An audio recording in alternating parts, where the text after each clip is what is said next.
ലളിതാ സഹസ്രനാമത്തിലെ ആറാമത്തെ നാമമാണ് ഉദ്യദ്ഭാനു സഹസ്രാഭ എന്നുള്ളത്. പലരും ചിന്തിക്കും എന്താണ് ഇങ്ങനെ ഒരു പേര് അമ്മയ്ക്ക് വരാൻ കാരണമെന്ന്. ലളിതാ സഹസ്രനാമം എന്നുള്ളത് അമ്മയുടെ 1000 നാമങ്ങളെ സ്തുതിക്കുകയും ആ 1000 നാമങ്ങളെ നമ്മളിലേക്ക് ആകർഷിക്കുകയും അതിനെ നമ്മുടെ ശരീരത്തിൽ കുടിയിരുത്തുകയും ചെയ്യുമ്പോഴാണ് നമ്മൾ ഏറ്റവും ശ്രേഷ്ഠരാകുന്നത്.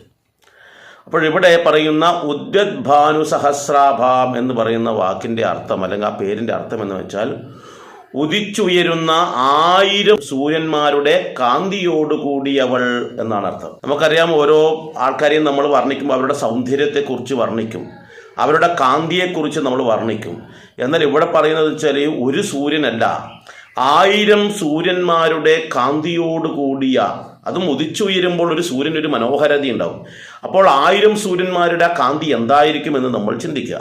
എന്ന് മാത്രമല്ല, സൂര്യന് മാത്രമുള്ളൊരു പ്രത്യേകത എന്താണെന്ന് വെച്ചാൽ സ്വയം പ്രകാശിക്കാനുള്ള കഴിവുള്ള ഒരു സാധനമാണ് സൂര്യൻ. ചന്ദ്രൻ സ്വയം പ്രകാശിക്കുന്നതല്ല, മറ്റുള്ളത് പലതും പ്രകാശിക്കുന്നുണ്ടെങ്കിലും അതിന് ഇത്രയേറെ കാന്തി ഉണ്ടാകില്ല എന്നർത്ഥം.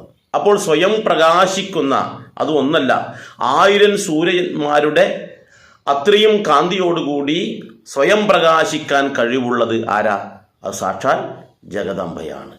ആ ജഗദംബയെ ഞാൻ സ്തുതിക്കുന്നു, അല്ലെങ്കിൽ ആ ജഗദംബയെ ഞാൻ മനസ്സാ സ്മരിക്കുന്നു എന്നിവിടെ പറയുമ്പോൾ ഭക്തന്മാരായ നമ്മൾ ചിന്തിക്കേണ്ടതെന്ന് വെച്ചാൽ, ആ ദേവി എങ്ങനെയാണോ സ്വയം പ്രകാശിച്ച് സാധാരണക്കാരായ സജ്ജനങ്ങൾക്ക് എല്ലാവിധത്തിലുള്ള സൗഭാഗ്യങ്ങളും അരുളുന്നത്, അതുപോലെ നമ്മൾ ആ ദേവിയെ നമ്മുടെ ഹൃദയത്തിൽ കുടിയിരുത്തുമ്പോൾ നമ്മുടെ മനസ്സിലും ഉണ്ടാകേണ്ടുന്ന ചിന്ത എന്താണെന്ന് വെച്ചാൽ, ഞാനും സ്വയം പ്രകാശിക്കും. ഈ സ്വയം പ്രകാശിക്കുന്ന അവസരത്തിൽ എന്താ ചിന്തിക്കേണ്ടത്? ആ പ്രകാശം മറ്റുള്ളവർക്കൊക്കെ വെളിച്ചമേകുന്നതാണ്.